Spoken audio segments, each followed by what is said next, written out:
എല്ലാവർക്കും നമസ്കാരം. ഇന്നത്തെ റെസിപ്പി ഒരു ചിക്കൻ കറി റെസിപ്പിയാണ്. കുക്കറിലാണ് ഇത് പ്രിപ്പയർ ചെയ്യുന്നത്.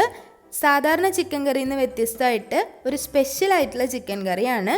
ലോക്ക്ഡൗൺ ഒക്കെ ആയിട്ട് കുക്കറിൽ എളുപ്പത്തിൽ തയ്യാറാക്കിയെടുക്കാൻ പറ്റുന്ന നല്ല രുചിയുള്ള ഒരു ചിക്കൻ കറി റെസിപ്പിയാണ്. എങ്ങനെയാണ് ചെയ്യുന്നതെന്ന് നോക്കാം.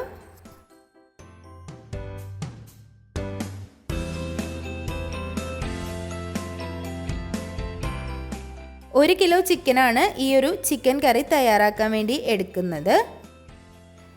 ചിക്കൻ കറി തയ്യാറാക്കുന്നത് പ്രഷർ കുക്കറിലാണ്. കുക്കർ നന്നായി ചൂടായതിനു ശേഷം അതിലേക്ക് 2 ടേബിൾ സ്പൂൺ വെളിച്ചെണ്ണ ഒഴിച്ചു കൊടുക്കുക. ഈ ഒരു റെസിപ്പിക്ക് വെളിച്ചെണ്ണ തന്നെ ഉപയോഗിക്കാൻ ശ്രദ്ധിക്കുക. അതിലേക്ക് ഇഞ്ചി, വെളുത്തുള്ളി, പച്ചമുളക് ചതച്ച മിക്സാണ് ചേർത്ത് കൊടുക്കേണ്ടത്.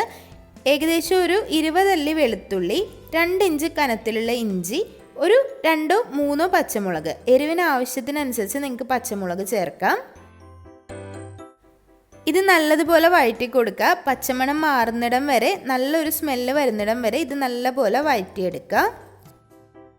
മീഡിയം ഫ്ലെയിമിൽ ഏകദേശം ഒരു 3 മിനിറ്റ് ഒന്ന് നല്ലതുപോലെ ഇതുപോലെ ഇളക്കി കൊടുക്കുമ്പോൾ ആ ഒരു പച്ചമണം എല്ലാം മാറി നല്ലൊരു സ്മെല്ല് വരാൻ തുടങ്ങും.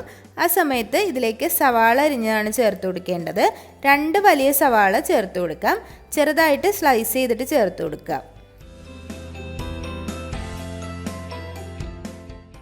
ഒരു മീഡിയം സൈസ് സവാളയൊക്കെ ആണെങ്കിൽ 3 എണ്ണം വരെ ചേർത്ത് കൊടുക്കുക. നല്ല നൈസായിട്ട് സ്ലൈസ് ചെയ്തിട്ട് ചേർത്ത് കൊടുക്കാൻ ശ്രദ്ധിക്കുക.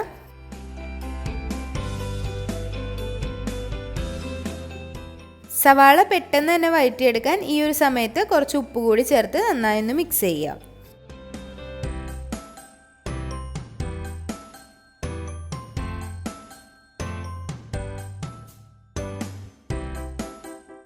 ഹൈ ഫ്ലെയിമിൽ ഏകദേശം ഒരു 5 മിനിറ്റ് ഇതുപോലെ വഴറ്റിയെടുത്താൽ നല്ലതുപോലെ വഴണ്ട് കളറൊക്കെ ഒന്ന് മാറി ട്രാൻസ്പെറൻ്റ് ആയി വന്നിട്ടുണ്ടാവും. ഈ ഒരു സമയത്ത് ഇതിലേക്ക് തക്കാളി ചേർത്ത് കൊടുക്കണം. 2 വലിയ തക്കാളിയാണ് ചേർത്ത് കൊടുക്കേണ്ടത്.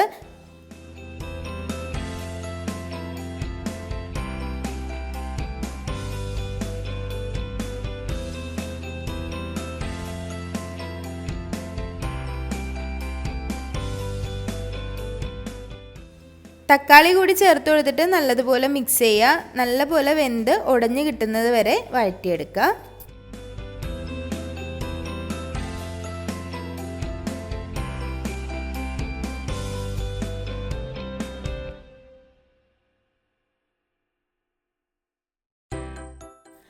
തക്കാളി വഴറ്റുന്നതിൻ്റെ കൂടെ 2 തണ്ട് കറിവേപ്പില കൂടി ചേർത്ത് നല്ലതുപോലെ വഴറ്റിയെടുക്കുക. ആ ഒരു ഫ്ലേവർ ഈ ഒരു കറിക്ക് നല്ലൊരു ഫ്ലേവർ കൊടുക്കും. തക്കാളിയും നല്ലതുപോലെ വെന്തുടഞ്ഞതിന് ശേഷം മാത്രം ഇതിലേക്ക് പൊടികൾ ചേർത്ത് കൊടുക്കുക. ഞാൻ ആദ്യം പറഞ്ഞതുപോലെ തന്നെ ഇതൊരു സ്പെഷ്യൽ ആയിട്ടുള്ള റെസിപ്പിയാണ്. മലബാറിലേക്കൊക്കെ ഇങ്ങനെ ചിക്കൻ കറി വെക്കാറുണ്ട്. നല്ലൊരു മുളകിട്ട ചിക്കൻ കറി. അപ്പോൾ കുക്കറിൽ സാധാരണ നമ്മൾ വെക്കുന്നത് പോലെ തന്നെ കുറച്ച് ഇൻഗ്രീഡിയൻസിലൊക്കെ ഒന്ന് വ്യത്യാസം വരുത്തിയാൽ നല്ല ടേസ്റ്റിൽ വെക്കാൻ പറ്റും. അതിനുവേണ്ടി 2 ടേബിൾ സ്പൂൺ കാശ്മീരി മുളക് പൊടിയാണ് ചേർത്ത് കൊടുത്തിട്ടുള്ളത്. ഈ ഒരു ചിക്കൻ കറിയിലേക്ക് എരിവിന് വേണ്ടി ചേർക്കുന്നത് പച്ചമുളകാണ്. നല്ലൊരു കളറിന് വേണ്ടിയും ആ ഒരു വേറൊരു ടേസ്റ്റിന് വേണ്ടിയും ചേർക്കുന്നതാണ് ഈ ഒരു കാശ്മീരി മുളക് പൊടി.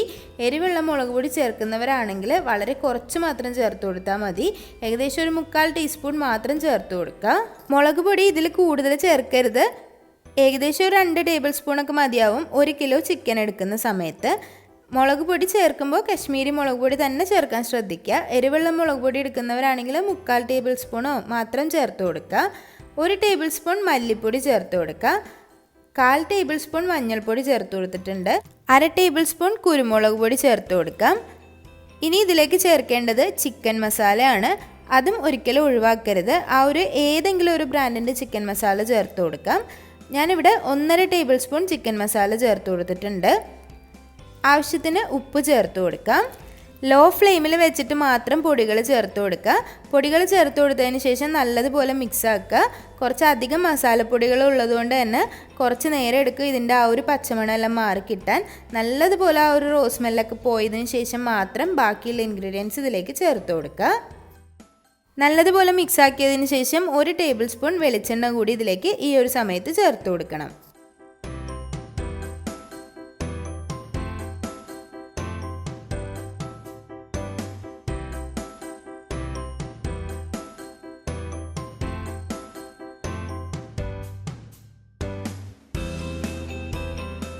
പൊടികൾ കരിഞ്ഞു പോകാതെ ചെറിയ തീയിലിട്ട് നന്നായി ഇളക്കിയെടുക്കുക. നല്ലതുപോലെ പച്ചമണമെല്ലാം മാറുമ്പോൾ അതിലേക്ക് ചിക്കൻ ചേർത്ത് കൊടുക്കാം. 1 കിലോ ചിക്കൻ നന്നായി കഴുകി വൃത്തിയാക്കി അതിലെ വെള്ളമെല്ലാം വാർത്ത് കളഞ്ഞിട്ടുള്ളതാണ്. ഈ ഒരു സമയത്ത് ചിക്കൻ ഇതിലേക്ക് ചേർത്ത് കൊടുക്കാം.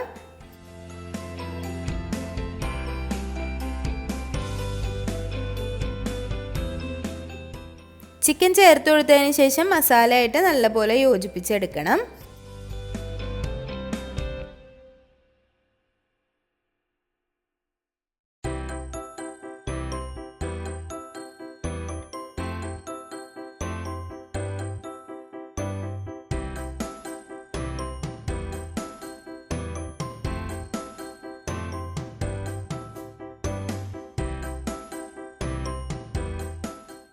നല്ലതുപോലെ യോജിപ്പിച്ചതിന് ശേഷം ചിക്കൻ്റെ ആ ഒരു കളറെല്ലാം മാറി ഒരു വൈറ്റ് കളറിലേക്ക് ആയിട്ടുണ്ടാവും.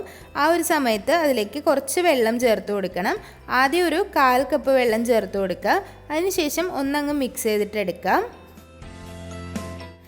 നിങ്ങൾ ഒരു റോസ്റ്റ് പരുവത്തിലാണ് ഇത് എടുക്കുന്നതെങ്കിൽ ഇനി ഇതിലേക്ക് വെള്ളം ചേർക്കണ്ട.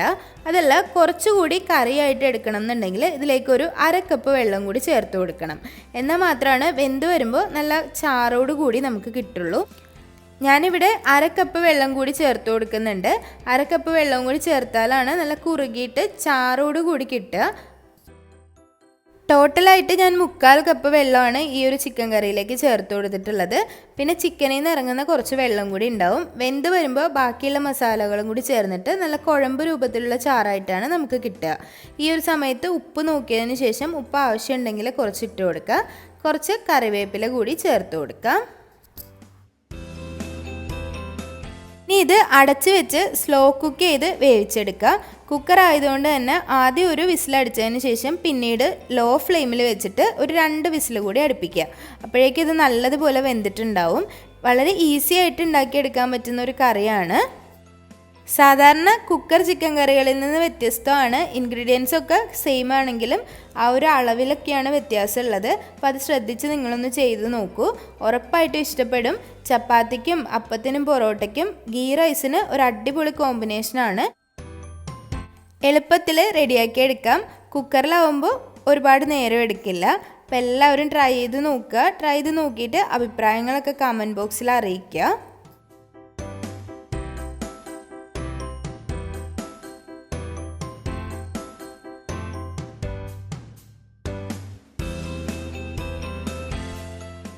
ഈ ഒരു റെസിപ്പി നിങ്ങൾക്ക് ഇഷ്ടമായിട്ടുണ്ടെങ്കിൽ ഈ വീഡിയോ ലൈക്ക് ചെയ്യാൻ മറക്കരുത്. അതുപോലെ നിങ്ങളുടെ ഫ്രണ്ട്സിനും ഫാമിലിക്കൊക്കെ ഒന്ന് റെക്കമെൻഡ് ചെയ്ത് കൊടുക്കുക. ഈ ഒരു ചിക്കൻ കറി ഗീ റൈസിൻ്റെ കൂടെ അസാധ്യ കോമ്പിനേഷനാണ്. അപ്പോൾ എല്ലാവരും ട്രൈ ചെയ്ത് നോക്കിയിട്ട് അഭിപ്രായങ്ങളൊക്കെ അറിയിക്കുക. പിന്നെ ഈ ഒരു കറി ഉണ്ടാക്കുമ്പോൾ ശ്രദ്ധിക്കാനുള്ളത് എരിവുള്ള മുളക് പൊടി ചേർക്കരുത്. എരിവുള്ള മുളക് പൊടി ചേർത്താൽ ഉറപ്പായിട്ടും എരിവ് കൂടിയിട്ടുണ്ടാവും. അതുപോലെ കാശ്മീരി മുളക് പൊടിയും ഏതെങ്കിലും ഒരു ചിക്കൻ മസാലയും ഈ കറിയിലേക്ക് ഉറപ്പായിട്ടും ചേർത്ത് നോക്കണം. എന്നാലാണ് ആ ഒരു ടേസ്റ്റ് കോമ്പിനേഷൻ അറിയാൻ പറ്റുള്ളൂ. അപ്പോൾ എല്ലാവരും ട്രൈ ചെയ്ത് നോക്കിയിട്ട് അഭിപ്രായങ്ങളൊക്കെ അറിയിക്കുക. ലൈക്ക് ചെയ്യുക, ഷെയർ ചെയ്യുക, സബ്സ്ക്രൈബ് ചെയ്യുക. ഇനിയും നല്ലൊരു റെസിപ്പി ആയിട്ട് വരുന്നതായിരിക്കും. അതുവരേക്കും താങ്ക്